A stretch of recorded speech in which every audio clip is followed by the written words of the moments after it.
Sir Prima ಫೇಸಿ ಇವಾಗ ಅವರು ಅವ್ಯಾಚ್ಯ ಶಬ್ದಗಳು ಯೂಸ್ ಮಾಡಿರೋದು ಅಸರ್ಟೈನ್ ಆಗಿದೆಯಾ ಸರ್? ಸುವರ್ಣಸೌಧದಲ್ಲಿ ಹಲ್ಲೆ ಮಾಡಕ್ ಬಂದಿರುವಂತ ವಿಜುವಲ್ಸ್ ಇದಾವೆ, ಆದ್ರೂ ಕೂಡ ಕಂಪ್ಲೇಂಟ್ ನ ಎಫ್ಐಆರ್ ಮಾಡ್ತಾ ಇಲ್ಲ.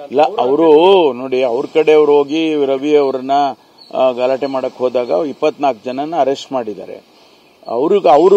ಅವ್ರೇನು ಒನ್ ಸೈಡ್ ಮಾಡಕ್ ಹೋಗಿಲ್ಲ ಪೊಲೀಸ್ನವರು. ಅವರು ರವಿ ಅವ್ರನ್ನ ಅಟ್ಯಾಕ್ ಮಾಡಕ್ ಹೋದಾಗ ಅವ್ರನ್ನ ಅರೆಸ್ಟ್ ಮಾಡಿ 24 ಜನರನ್ನ ಹಿರೇಬಾಗೇವಾಡಿನ ಏನದು ಅಲ್ಲಿಗೆ ತಗೊಂಡೋಗಿದ್ದಾರೆ. ಅದೆಲ್ಲ ನಡೆದಿದೆ ಅಲ್ವಾ. ಈಗ ಸರ್ ಪಂಚಮಸಾಲಿಗಳ ಮೇಲೆ ಲಾಠಿ ಚಾರ್ಜ್ ಮಾಡಿದ್ರಿ.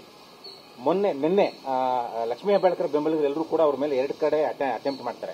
ಅವ್ರ ಮೇಲೆ ಏನು ಚಾರ್ಜ್ ಇಲ್ಲ, ಬರೀ ವಶ ಪಡೆದಿರ್ತೀರಾ? ಅವ್ರನ್ನೂ ಅರೆಸ್ಟ್ ಮಾಡಿದ್ದಾರೆ.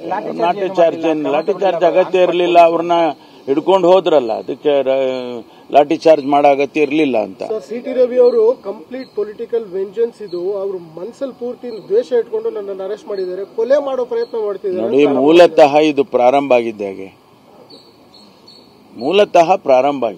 ಅವರು ಅವರನ್ನ ಬೈದರು ಅನ್ನೋ ಕಾರಣಕ್ಕಾಗಿರೋದಷ್ಟೇ ಅಲ್ವಾ.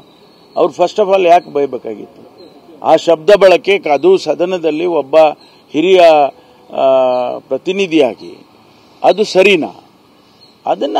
ಅವರು ಕಂಪ್ಲೇಂಟ್ ಕೊಟ್ಟಿದ್ದಾರೆ. ಕಂಪ್ಲೇಂಟ್ ಮೇಲೆ ಪೊಲೀಸ್ ಆಕ್ಟ್ ಮಾಡಿದೆ, ಇಷ್ಟೇ. ರಾಹುಲ್ ಗಾಂಧಿ ಒಬ್ಬ ಡ್ರಗ್ ಅಡಿಕ್ಟ್ ಅಂತ ಹೇಳ್ತಾರೆ ಸಿಟಿ ರವಿ ಫ್ಲೋರ್ ಅಲ್ಲಿ, ಅದ್ರ ಮೇಲೆ ಏನಾದ್ರು ಕೇಸ್ ಆಗ್ತಿದೆ? ಅಲ್ಲ, ಅದನ್ನು ಎಕ್ಸಾಮಿನ್ ಮಾಡ್ತೇವೆ. ವಿಡಿಯೋ ನೋಡಿದ್ರ ಪದ ಬಳಕೆ ಆಗಿದೆಯಾ ಇಲ್ವಾ ಅಂತ? ಹೌದು, ಅವರು ಹೇಳಿದಾರಲ್ಲ, ಸಾಕ್ಷಿ ಹೇಳಿದ್ದಾರೆ, ಅವರೇ ಹೇಳಿದ್ದಾರೆ. ಯಾರು? ಲಕ್ಷ್ಮೀ ಹೆಬ್ಬಾಳ್ಕರ್ ಅವರು. ಮತ್ತೆ ಅವರ ಪಕ್ಕದಲ್ಲಿ ಕೂತಿದ್ದವರು ಅವರು ಕೂಡ ಎಂಡಾರ್ಸ್ ಮಾಡಿದ್ದಾರೆ. ಸಭಾಪತಿಗಳು ಸರ್ ಆ ರೀತಿ ರೂಲಿಂಗ್ ಮಾಡದೆ ಅದರದ್ದು ಯಾವುದೋ ಗಮನದಲ್ಲಿ ಅಂದ್ರೆ ದಾಖಲೆಗಳಿಲ್ಲ ಅಂತ ಹೇಳಿ ರೂಲ್ ಕೊಟ್ಟಿದ್ದಾರೆ.